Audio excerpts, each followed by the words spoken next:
headphones there will be translation. Pro nás, co mluvíme česky, toto bude v češtině. For the Czech-speaking participants, the panel will now be held in Czech. It will focus on how we work with archives and found footage, mostly from the ethical perspectives. Czech and Slovak representatives of the academia will come and speak for about 10 minutes each to present their view on the topic. Then we will have a talk, a discussion, and of course you are invited to join.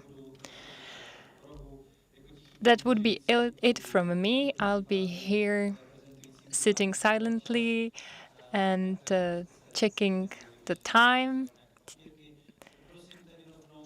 And I will invite our speakers. We will stick to the order as it is on the slide. So Andrea Slováková will be the first one.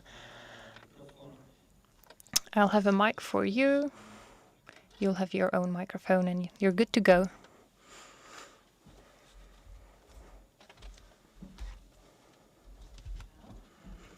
Can you hear me? You can, perfect. So good afternoon. My speech will be a sort of introduction to this panel. The following speakers will talk about a specific topic within this concept. I will not focus on how ethical perspectives are involved in documentary filmmaking. I will rather speak about the aspects of current documentaries that are ethically charged and deserve our attention. So that's my presentation, my first slide.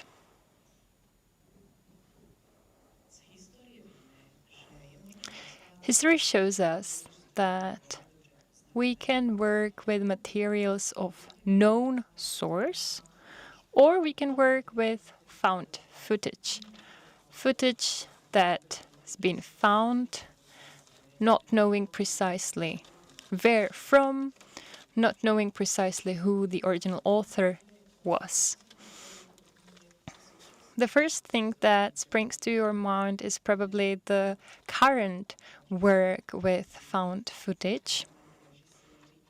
But this is not just a contemporary practice, it is a very old approach, old as cinema itself. I've given you here a couple of examples of such compilations, and we see that already at the end of the 19th century,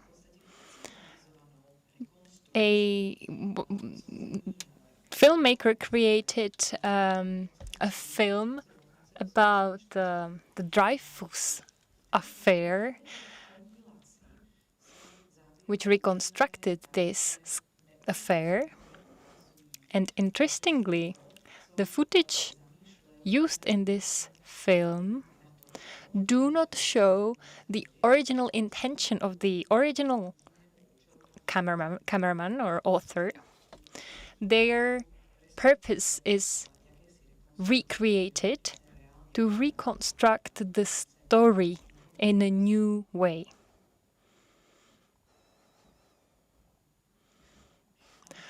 And of course, on the slide I have an error. 1984 should be 1884. Obviously, that's the year when this case happened in France.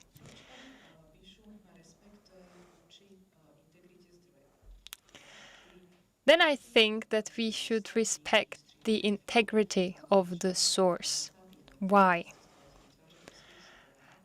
Esther Schupp, as we've heard, was one of the first to work with compilation films. She was an editor, but also an author of compilation films. She herself worked with a variety of material that she put to new contexts and new ideologies. For example, she pictured the court of Nicholas II using footage shot by the Tsar's family private cinematographer. And of course, this entails that it was meant to be representative of how the family lived, exemplary, but should be used it to criticize. For example, there's this scene of how the family is having a breakfast, which she reframes in a very critical way. Interestingly, at this time, there were no film archives, there were no strategies about how films should or could be preserved.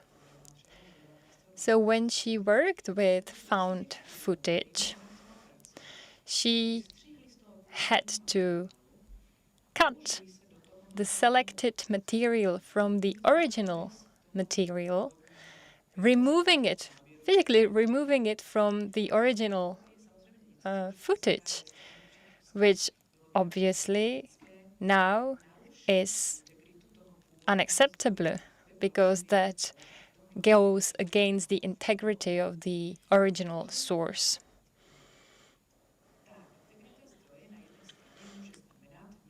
That's why this integrity of the source material, in my opinion, means that the original film or footage or the whole artwork should remain full.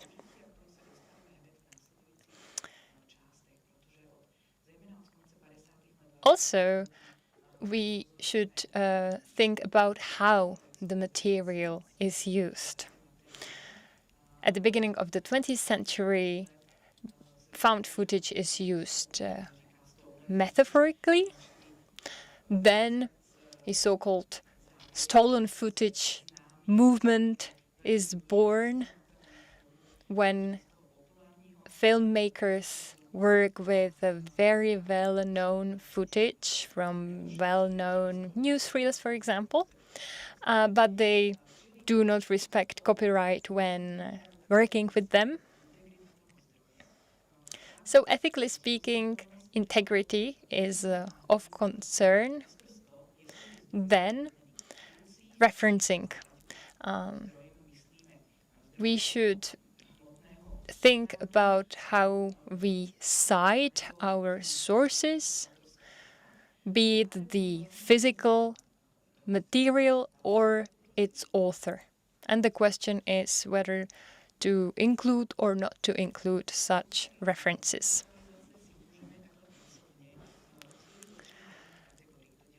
When we talk about recontextualization, we can talk about 4 different types. You have compilation, these montage films, edited films, such as films from war, from the front, which are compilations of different footage from different authors. Compilation film is basically about recycling existing images. It, at the same time, respects the representative function or intention of the original footage. The second type, collage, works with the original footage in a more metaphorical way. Collages are these new poetic artworks, and it doesn't really matter what the original intention of the original material was. What is more important is the aesthetic function, the form, the lines, the poetics of such footage. Sources of such material in this kind of form are irrelevant for the author. And then the third category, appropriation. It is when authors appropriate somebody else's material, they somehow manipulate it and make it their own.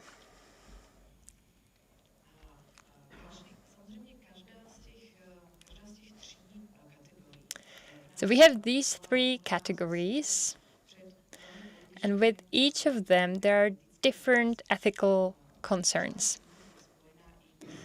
Some of them are tied to copyright. Some of the questions relate to the integrity and referencing of the original material, but we can of course talk about copyright as well.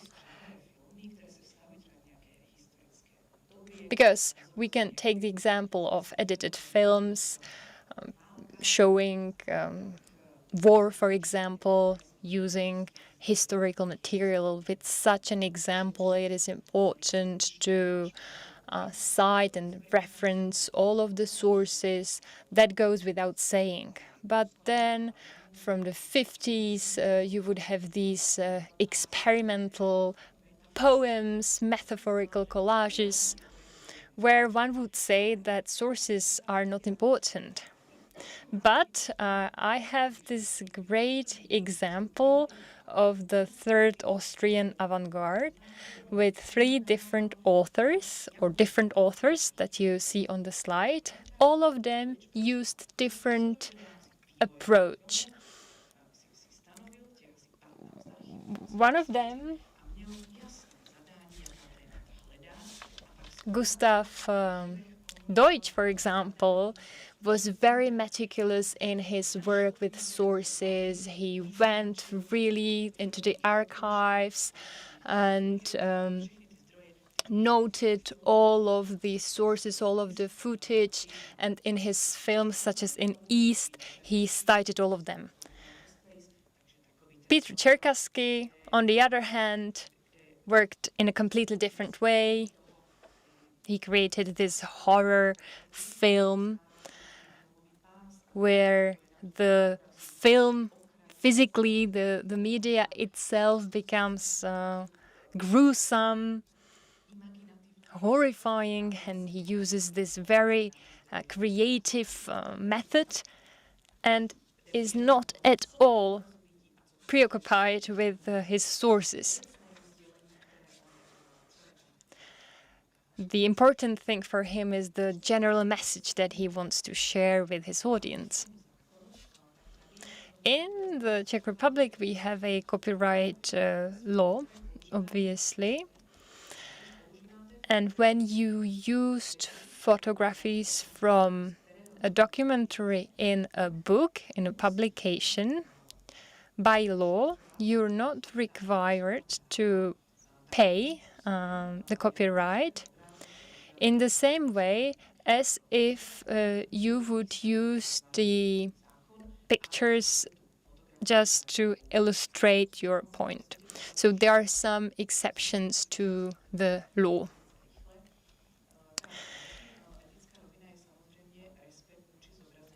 Then we need to respect the protagonists. It is, again, it depends on whether we include or not the sources.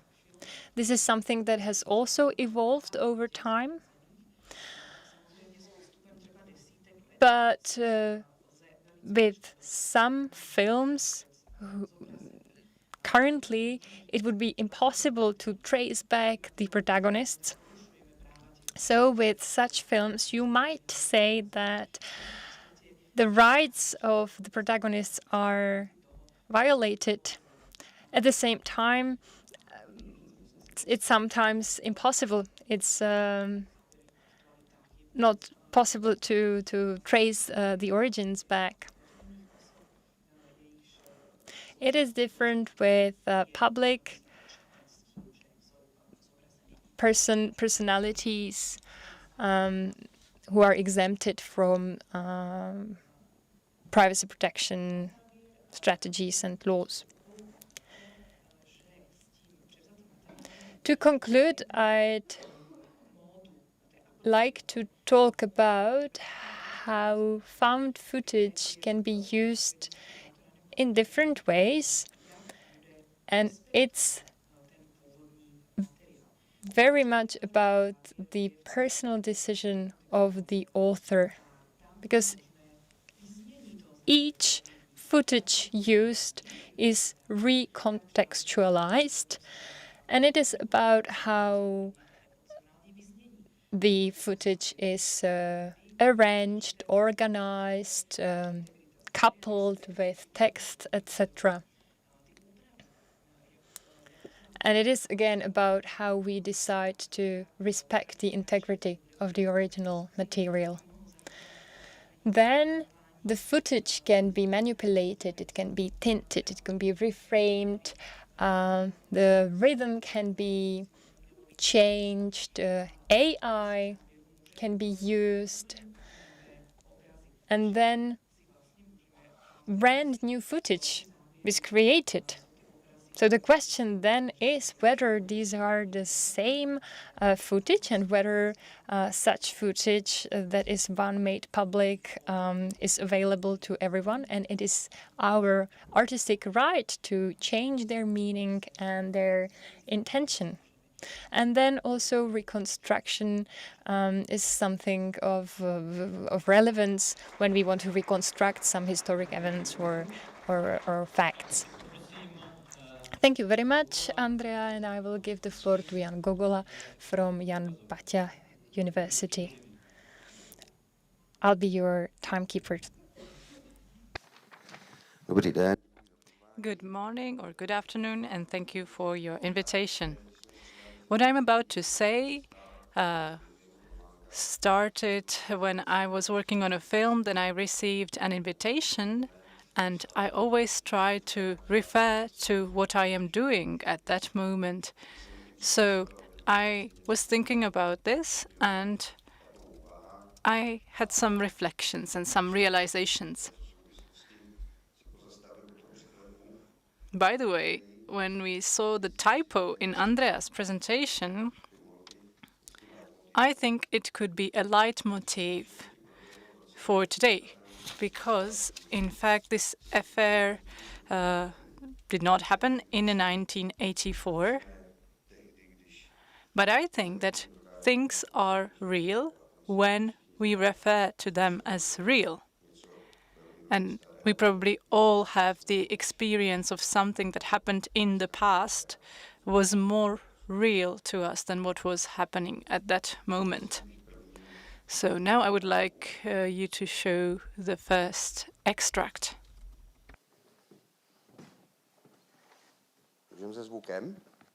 And with the sound, please.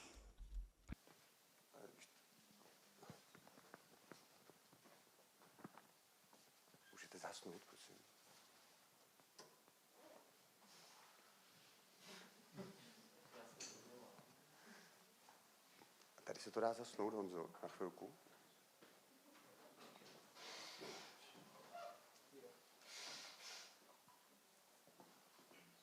Běžte víc dozadu, ať tam může být i pusa třeba. Dozadu? Teda, no jo, dozadu. Ale nestíním, já jsem dole. Máte nos? Já jsem nos, počkej.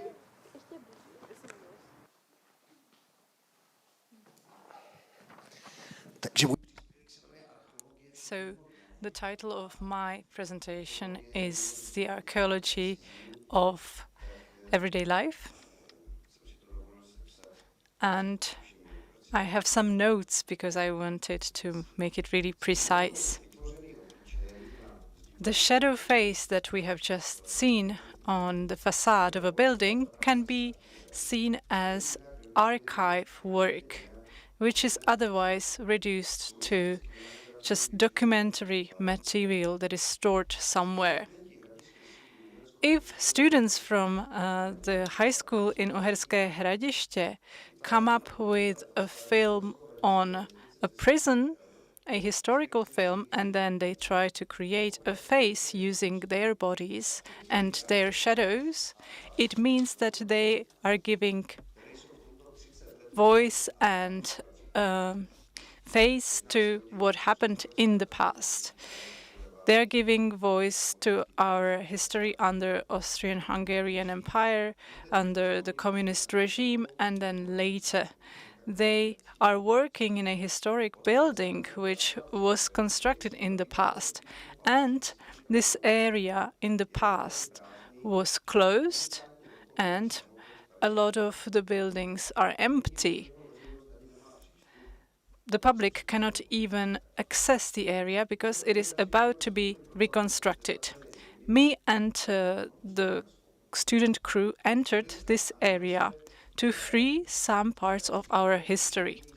In this way, we are reviving dead parts of history.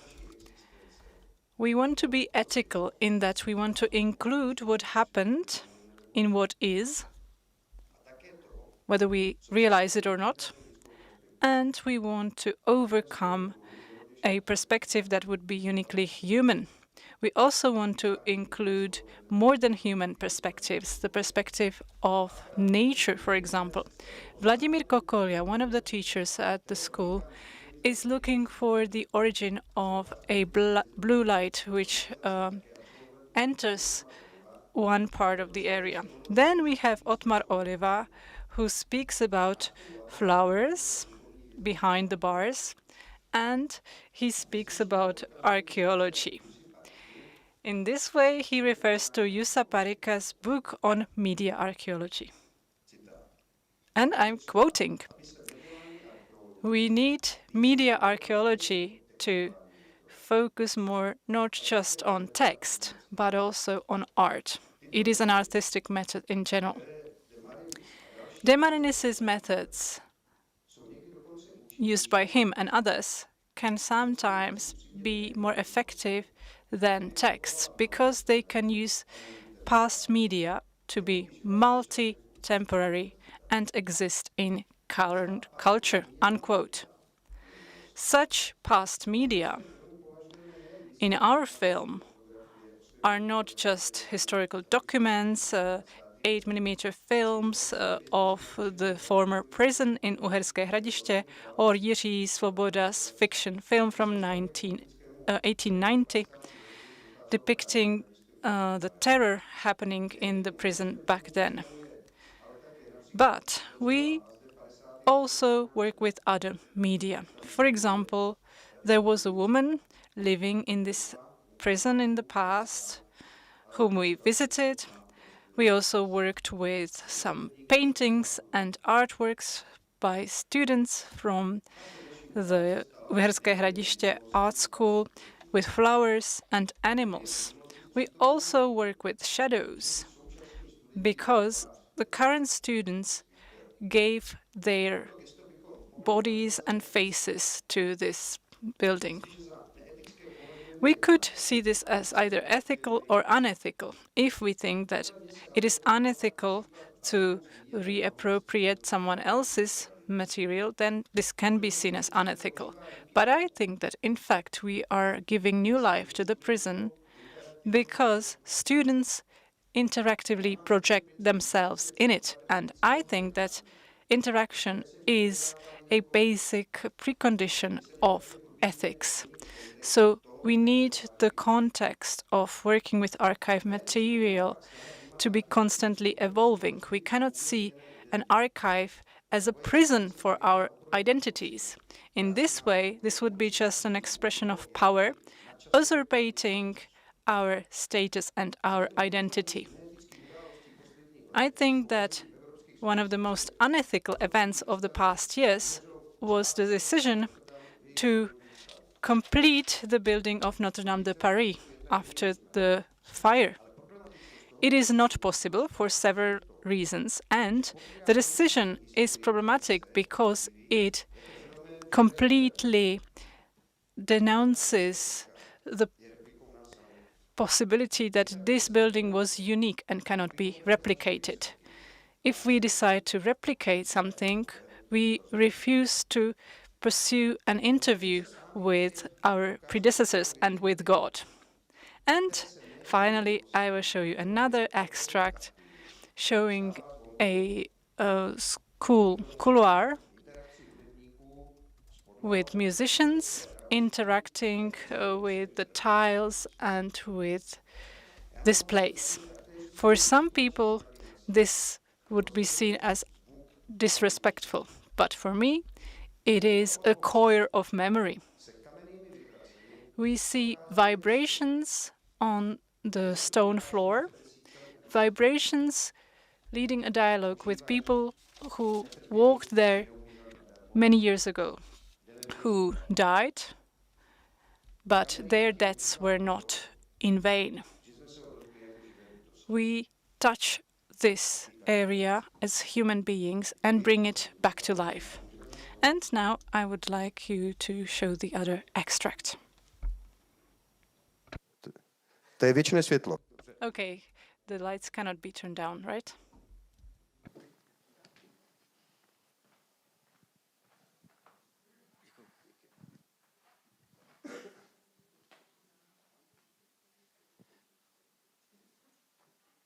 Tak než si to pustíme, tak So before we see this extract, you clearly see that we control the lights from the toilets.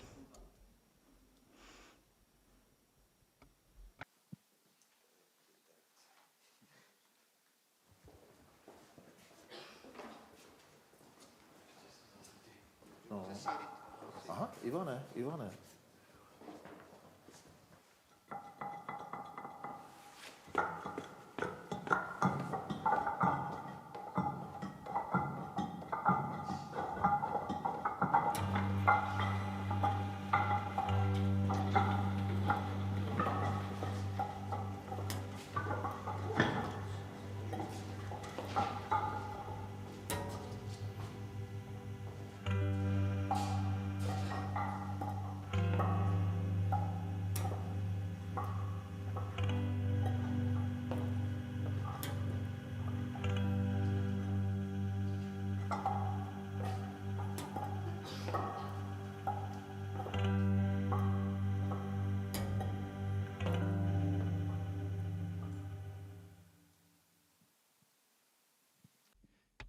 děkuji, Honzo.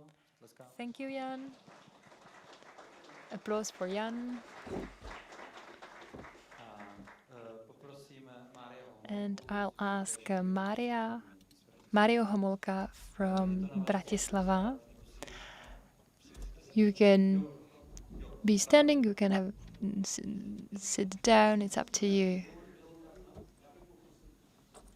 And like the lights to be on. Yeah, it's better I start with the Czech TV, Czech television.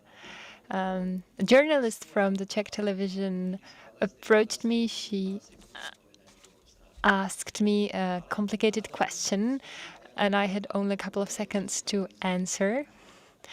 And it inspired me actually to tell you about my speech, because the journalist asked me about my speech today. What is it about? And I told her it will be about the archives of future that we perceive as a sealed, preserving can currently, but it will no longer be the case. Archives will be susceptible to change. Because currently there is the service that you can be scanned and recorded, your voice can be recorded, and an alter ego of yourself can be created using AI. And thanks to AI, this alter ego of yourself will outlive you, and anybody can meet you even after your death. What does this imply? What kind of chess game are we setting to play out here? So that was the question by the journalist. That was my answer, and the journalist said that it's terrifying and whether it can be prevented. Unfortunately, I think it cannot be prevented. History shows us that anything that can be abused is abused by humans. So our task here is to anticipate where this new trend will bring us. So, as an introduction, this data, 90% of the world's data was generated in 2 years. That's terrifying in itself. But this information is 5 years old. That's even more terrifying.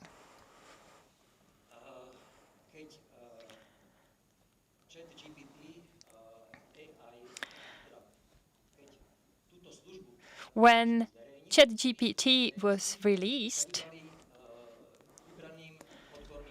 journalists specializing in this topic, journalists from New York Times, etc., and they wrote reviews on it. And all of the journalists agreed on one thing, that our civilization is not ready for AI. Mark Kokelberg, in his book Ethics of Artificial Intelligence, says the following: AI will change our society and also raise questions about the future and the meaning of life. Next slide, complete darkness, okay, not good.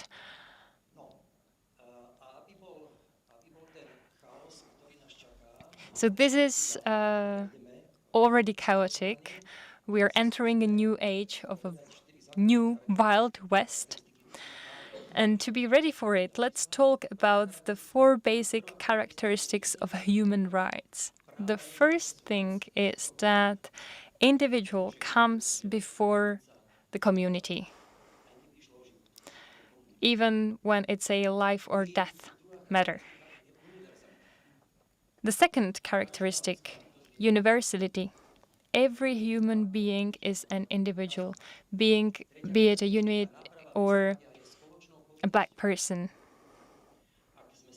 Third, rectifying injustice is a common duty.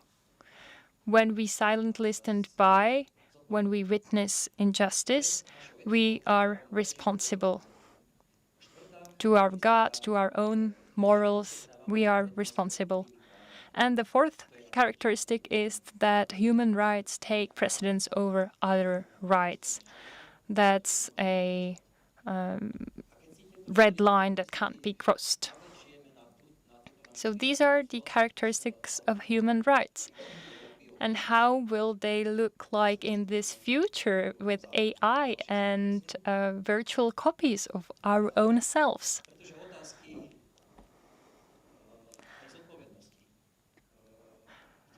That's terrifying because new questions are raised about responsibility, for example. Who is responsible for this when we, in our lifetime and after our death? What does it imply for us as filmmakers? Human rights belong to every human being from birth or conception. And these rights do not end with their death. So there's this straight line, a trajectory, which keeps continuing infinitely. It means that our dignity needs to be protected even after our death. And what about the alter ego? Where is its place in this trajectory during our lifetime and after our death? So many questions arise, ethical and legal questions, but ethical mostly. So let's look at this ethical challenge through the following perspectives. First, we'll look at it through 3 pillars of creation, through 2 basic advantages of truth, and 1 unexpected dimension of truth. So let's start with the 3 pillars of creation. Creation is always based on aesthetics, noetics, and ethics. These 3 pillars are a necessary precondition for creative work. And ethics is one of the founding building blocks. Ethics that entails honesty, truthfulness, moral spirit. While noetics would be about knowledge, content, material, and aesthetics are about creativity and form. So if there is no ethics, if a work lacks strong ethics, it collapses like a structure with no stability. Then 2 basic virtues of truth. Let's look at them.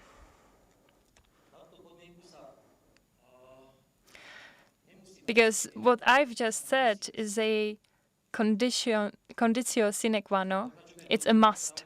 It's something that we must rely on. Now let's look at the 2 basic virtues of truth. According to ethics, it's 2 main things. There was this British philosopher, Sir Bernard Williams, who a long time ago, when I was born, defined these 2 virtues of truth. It was quite surprising, actually. And I'd like to resume his lifelong work in a couple of sentences. So what he thought, his train of thoughts was the following. We are social beings, so we need to live in society. Social life requires cooperation. Cooperation is a joint discovery of truth. And this requires sharing of the truth. And sharing the truth requires 2 virtues, and that is precision and honesty. So with this in mind, we are just 1 step away from realizing what is the unexpected dimension of truth, which is something that we already should know thanks to Socrates, who said, I know that I know nothing. So this shows us that we as human beings can be more honest than precise.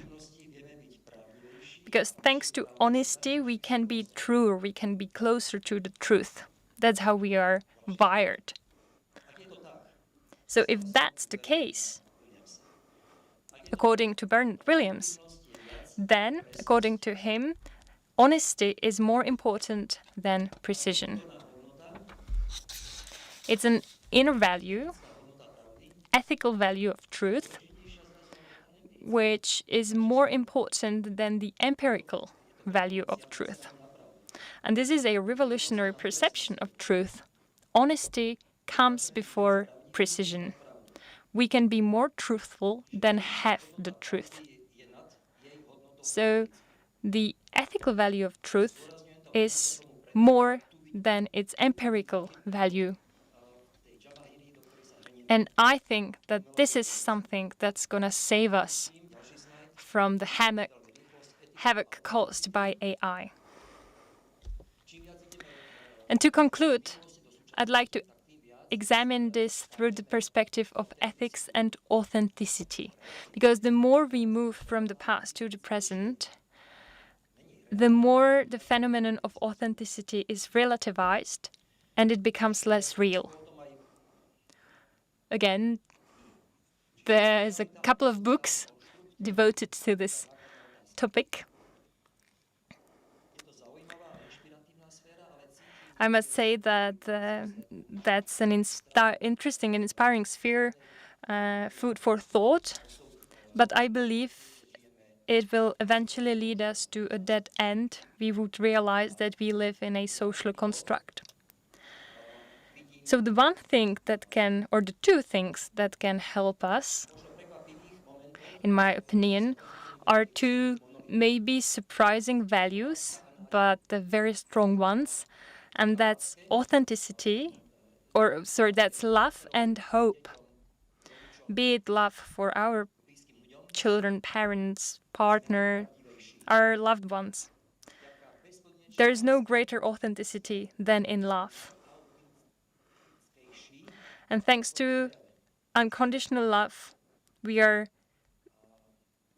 the most authentic. And thanks to hope that our love is eternal. Thanks to that, we are capable of showing the greatest possible emotions. So these are the two pillars that can save us.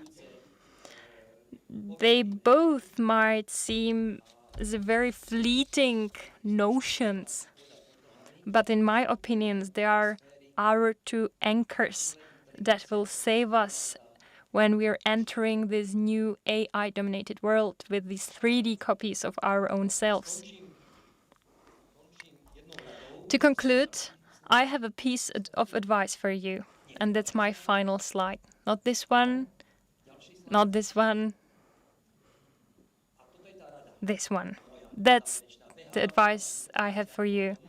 Is artificial intelligence running around your house as a lurking predator? Let ethics off the leash.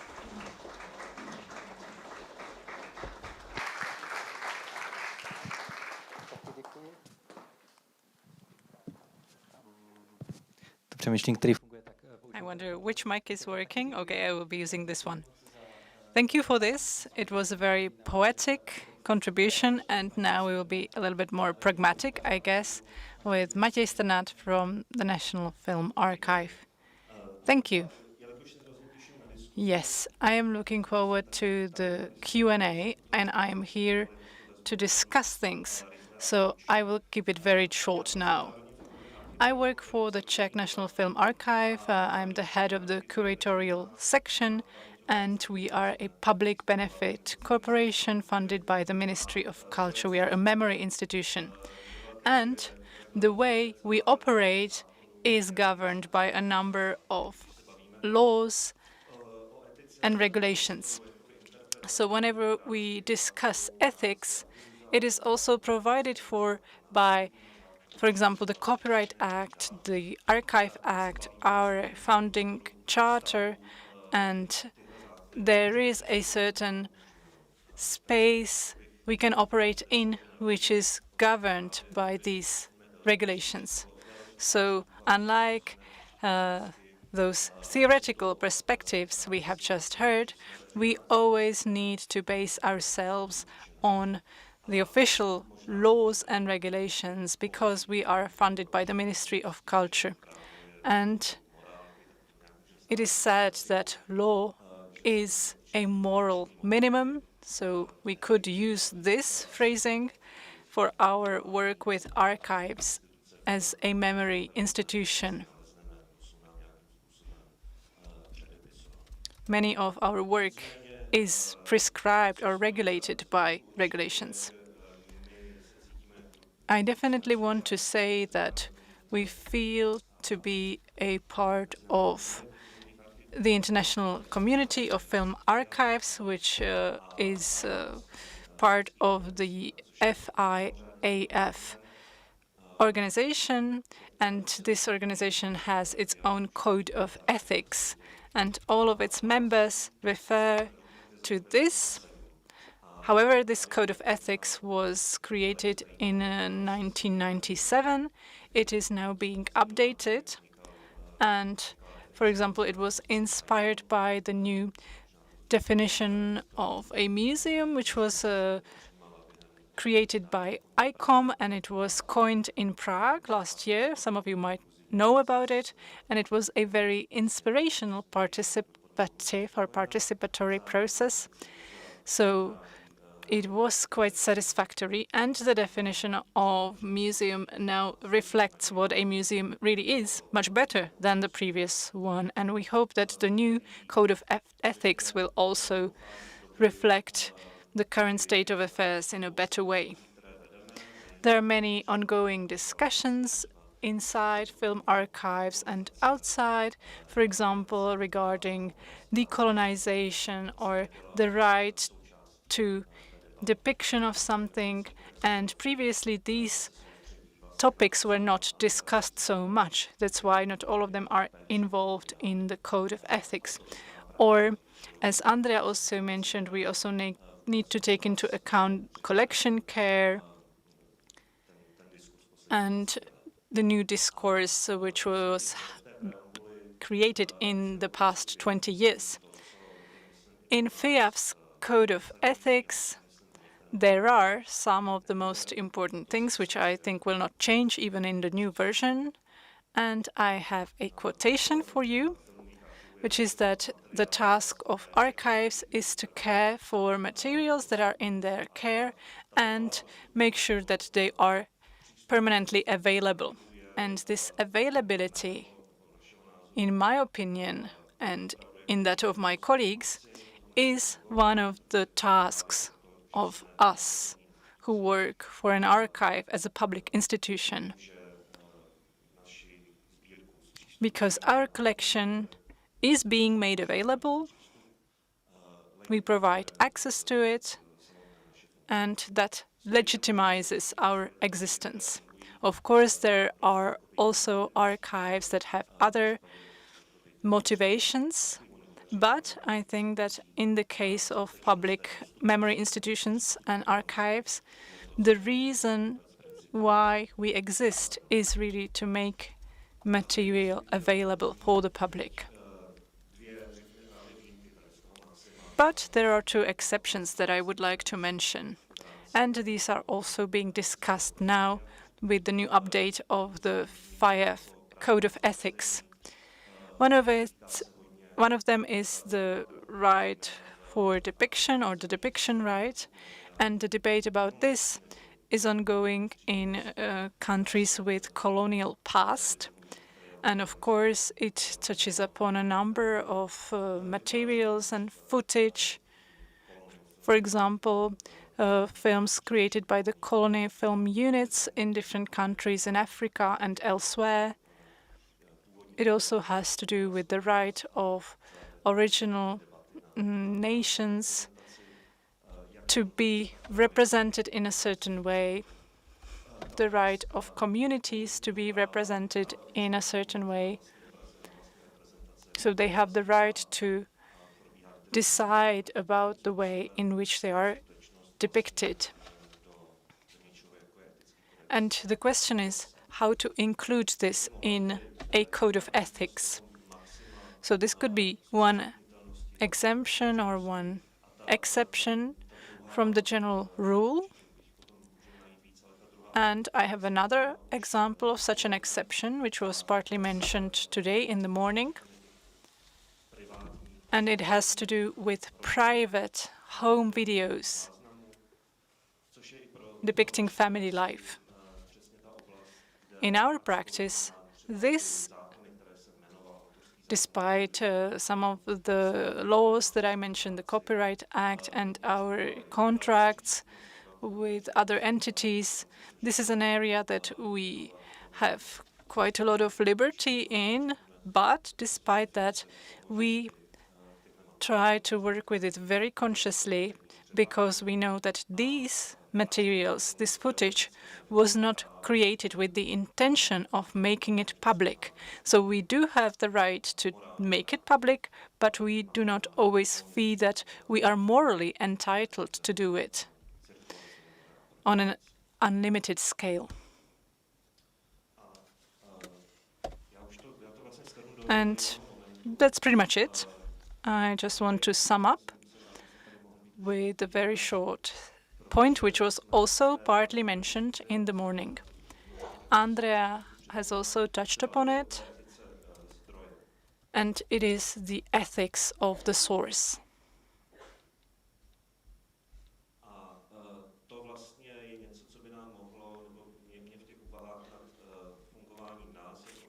For me, if I consider our functioning as a public memory institution, this is a very useful concept because it makes me realize one important imperative.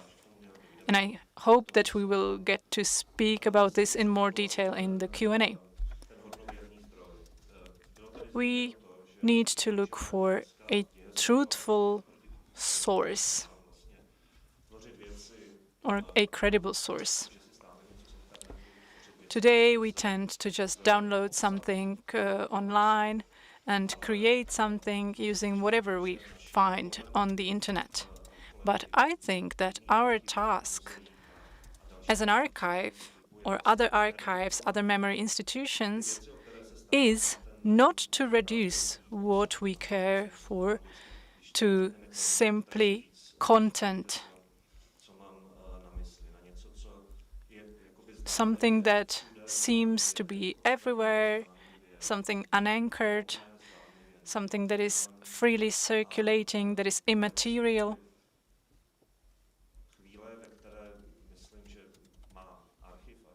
But I think that the role of an archive is to somehow anchor such a source, such content, and test and confirm its credibility. Which doesn't mean that I am against or that our institution is against moving images being available online within the framework of the law.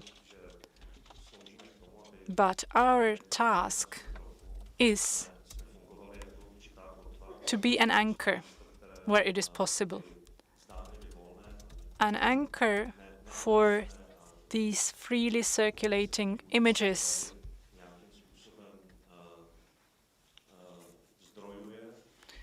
We should refer to their sources and we should take into account the context of their creation, the way in which they used to be presented.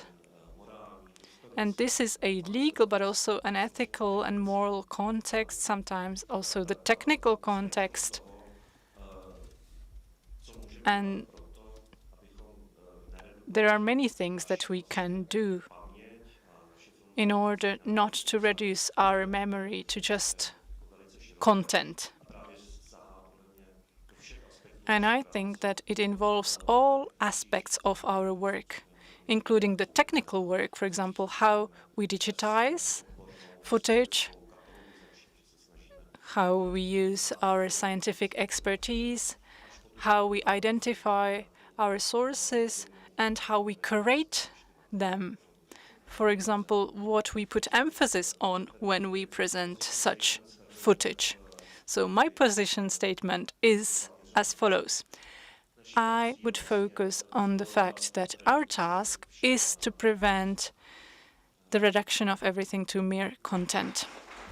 Thank you.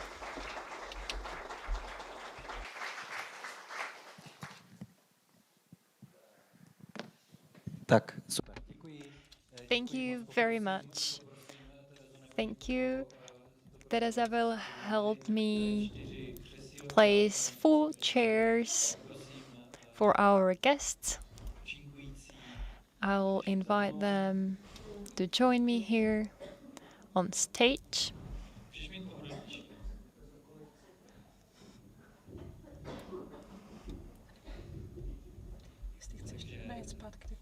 Andreu. So we'll have Andrea, Mário. Take a seat according to your preference. Also take some refreshments. In the meantime, I'd like to introduce this discussion. We'll have about 20 minutes, that's plenty. To introduce, I'd like to resume or like to sum up a remark, an observation. I love the diverse composition of our panel. They are diverse with their personalities, but also with their expertise and their point of view. I think we have a wide spectrum of opinions. Academia, Andrea mapped the situation, Honza introduced the creative aspect with concrete material, Mário reflected on the current situation, and Matěj talked about the institutional point of view, which is very important because documentary filmmakers one day or another are very likely to work with archives. So I think the discussion is poised to be interesting. I have some ideas myself, but I'd like first to give the floor to the audience. So is there anyone with a pressing question or remark, generally or to one of the speakers?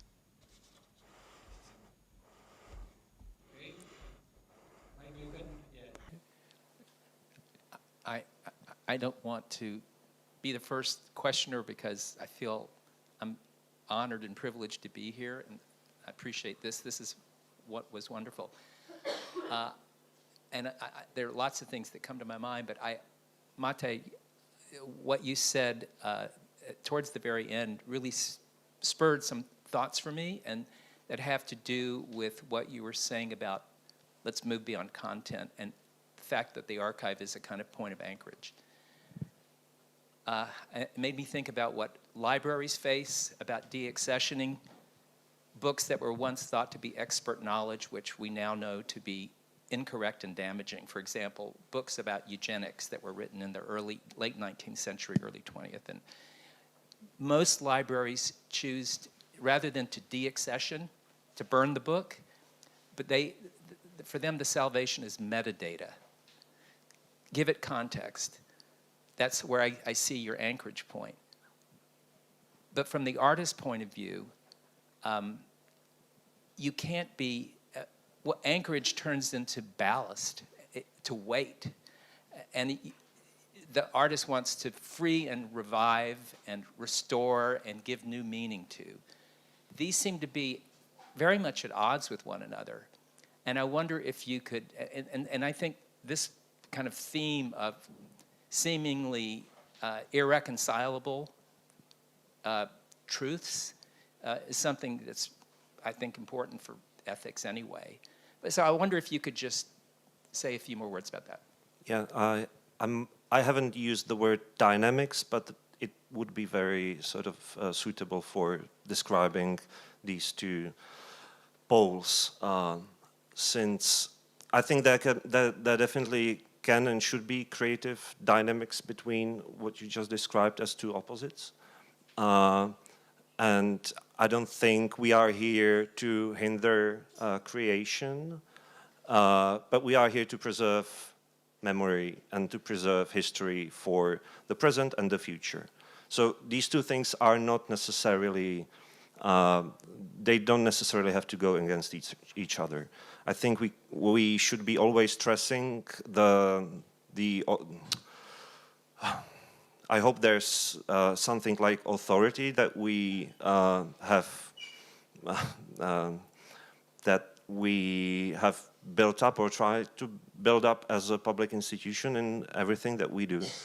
And this authority can actually only grow and strengthen through the challenges of open access, through the challenges of imagining that the works that we preserve, they might be, should all the laws I described, which are much stricter in Europe, in continental law, European, than in the common law, especially the author's rights and the moral rights and so on. But should there be works that eventually would become akin to public domain and be misinterpreted and abused, should that happen, I think we should then see that as an opportunity for us to stress why we are here, to show the works in their original format, in their original context, and to preserve them as such.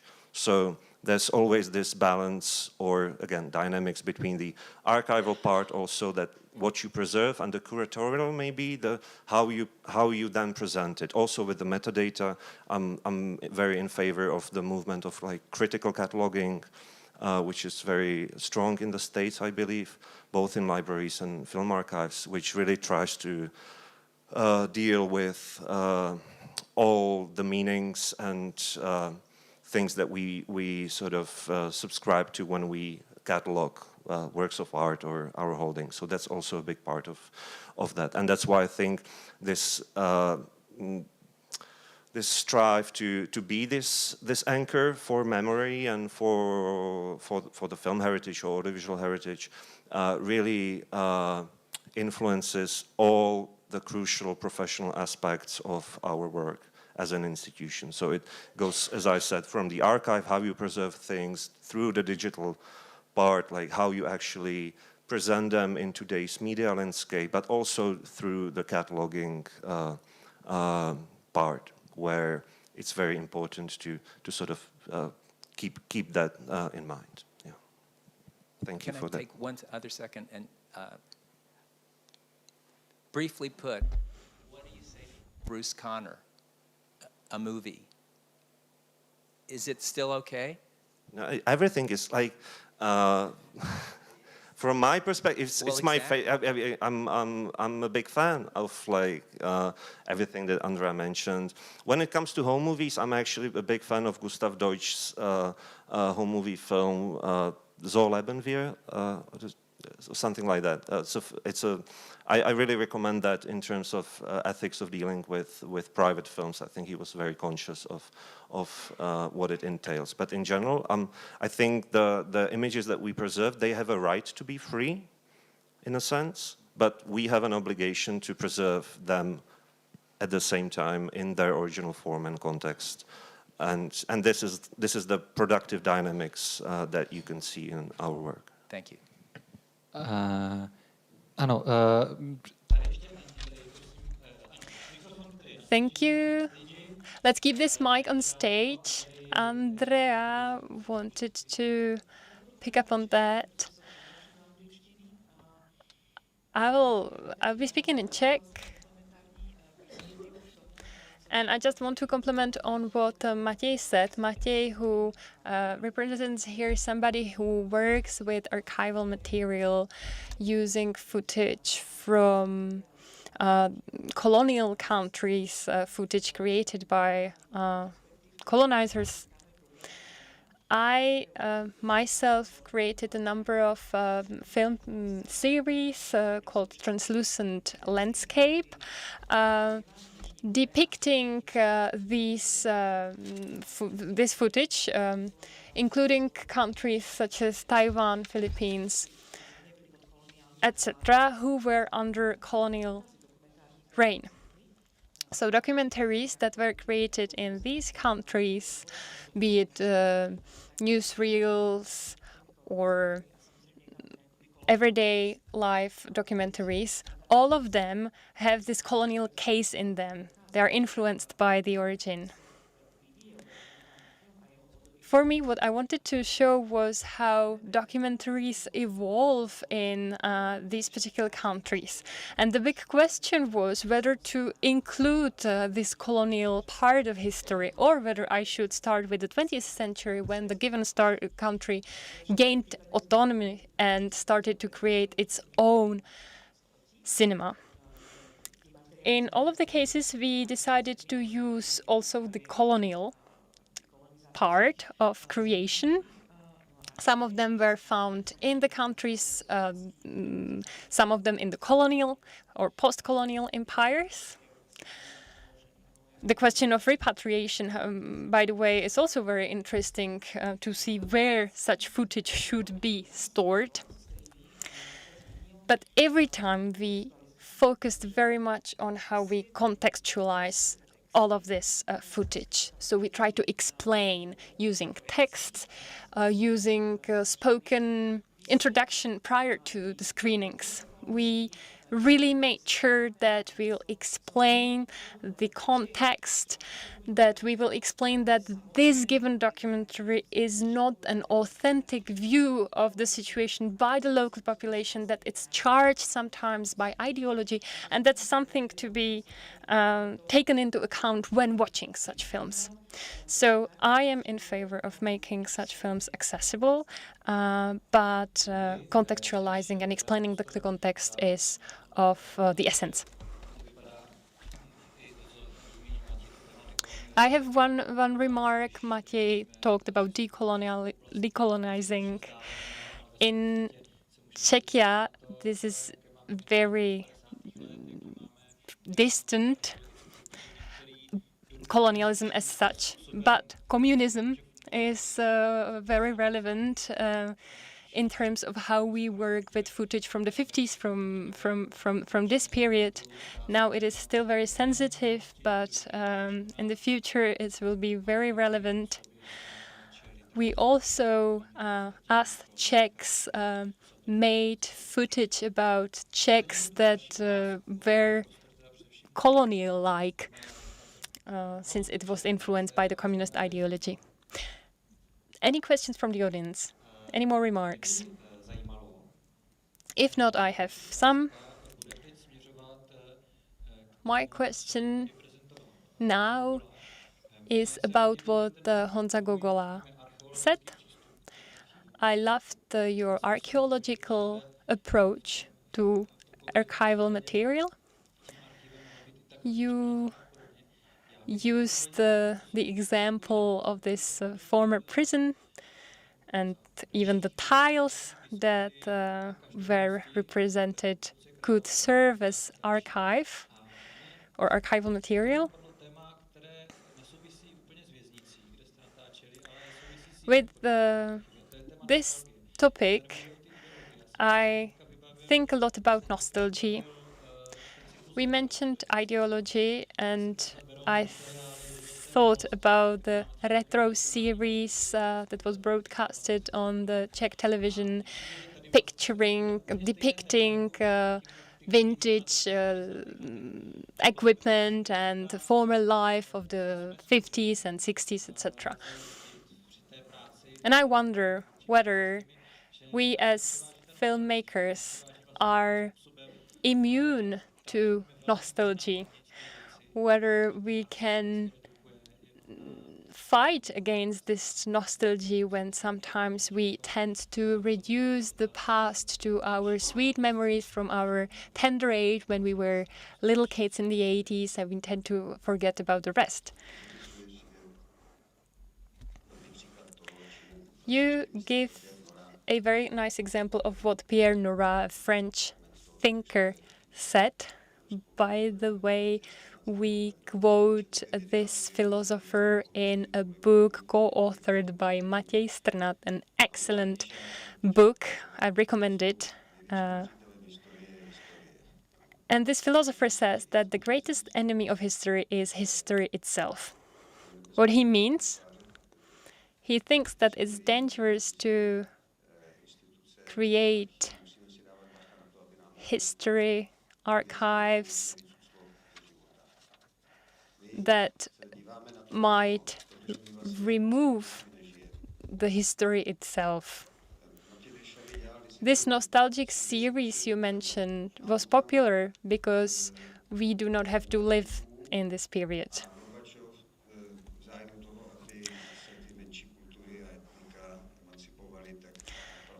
Gorbachev in Soviet Union had many museums, had established many museums that showcased objects from the everyday life. A number of directors of such museums committed suicide because these museums were full of these artifacts that became unbearable for the directors of such museums. So what I want to say is that we must be careful in the way we represent history, because we might lose it. Now we talk about documentaries in theater.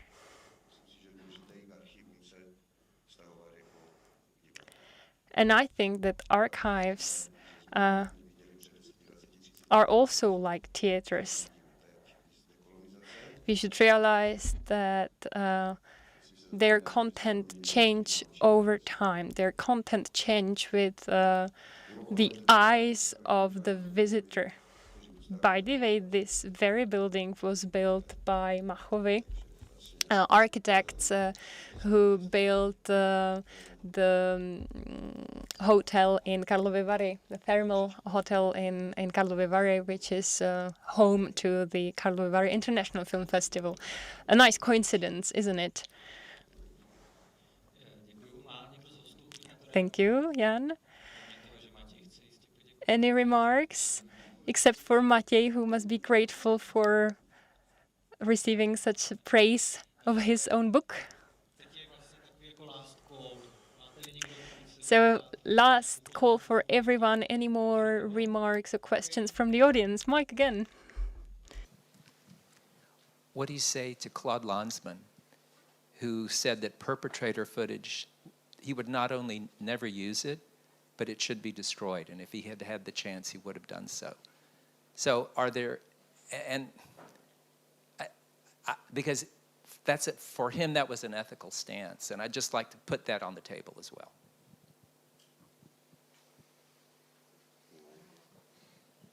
Tak. A samozřejmě můžeme...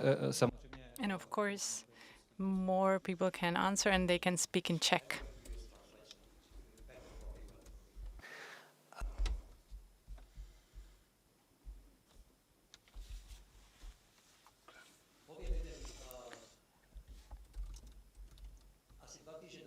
Two weeks ago, I read in the newspaper, a company in Taiwan released their new AI chat. And after a short period of time, they had to stop it. The reason was that when this chat was asked who was the best leader in the world, it said it was Xi Jinping, the Chinese dictator. And when asked what form of government was best in the world, it said that it was the Chinese communism. And this is logical from the point of view of AI, because it tries to statistically improve the world, and it doesn't realize that it has no spiritual considerations. If you turn off what is spiritual and moral in us, then you will just receive an answer which would fit in an Excel table. And I think that says it all.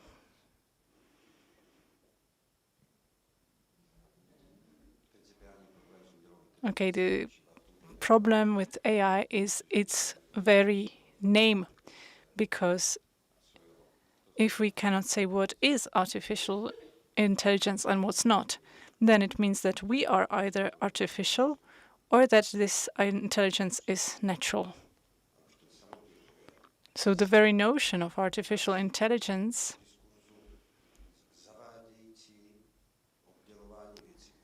is biased, and it can distort our perception of things that are blurred. Okay, this was very philosophical. Andrea, do you want to add anything? No. It was a good ending. Satisfied. Yeah, okay. Okay, perfect. Tak jo, tak já děkuji moc. Okay, so thank you to our guests, thank you to Andrea, thank you to Jan, Mário, Homolka and Matěj Strnad. Thank you to you, our audience, for being here. Now there will be a short break And then we will have an online session with Sergej Voznica, a masterclass. So come back because after this masterclass, there will be another discussion panel with creators and filmmakers with Andrea. Thank you.